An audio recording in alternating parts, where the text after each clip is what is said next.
Hey there, Kelly. President Trump said the final details of the U.S.-UK trade agreement are still being written up, but he called this a historic day and praised the negotiating teams of both countries as he put UK Prime Minister Keir Starmer on the speakerphone to talk to reporters in the Oval Office. The White House has not yet released specifics of the trade agreement, but the president said he agreed to certain exemptions for Rolls-Royce in particular because he doesn't see that company as a threat to the broader U.S. car market. And Commerce Secretary Howard Lutnick said the baseline U.S. 10% tariffs on the U.K. are going to remain in place. And I spoke with U.S. Trade Advisor Jameson Greer a short time ago, who you guys are going to be speaking to on the air. He confirms that the White House considers that 10% baseline tariff a baseline that will remain in place, and they're not looking to go below that in any of the trade deals. Now, in the Oval Office a short time ago, I asked the president about Ford and Mattel saying this week that they're going to have to raise prices on certain products as a result of his tariffs. But the president said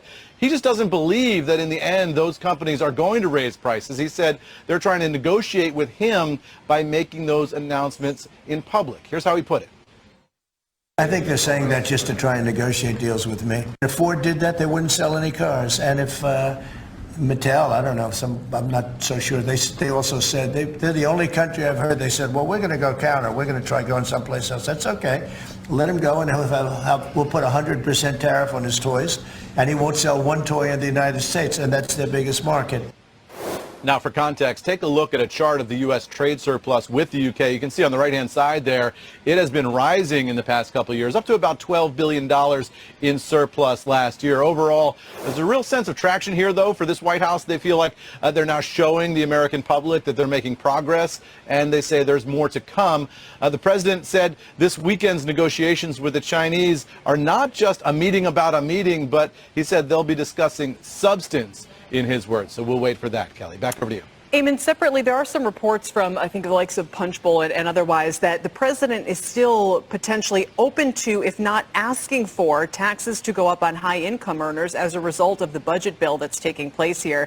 Yesterday, we talked to Chris Krueger down there in Washington, and he said he's heard ideas of maybe using corporate salt, or sea salt as he called it, to kind of in a quiet way raise taxes, raise some more revenues from corporate America, which also is typically anathema to Republicans. So I'm curious how much you'd make of the White House's openness to two untraditional approaches here to raising revenues.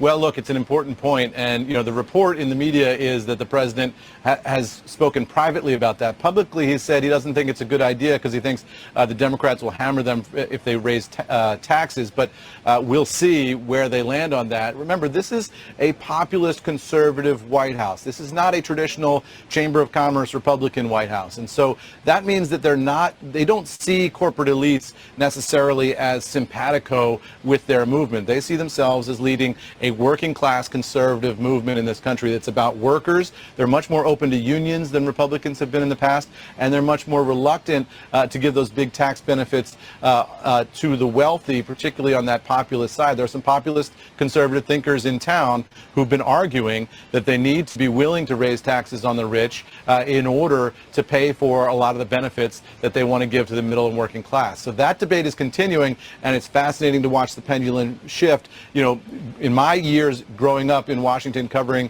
the White House and Congress, you just never would have assumed that a Republican White House would be open to raising taxes on the top category. But in this case, I think there's certainly an opening for it, and we'll see where the president lands. All right, Eamon, thank you very much. Eamon Javers. Brian? You bet.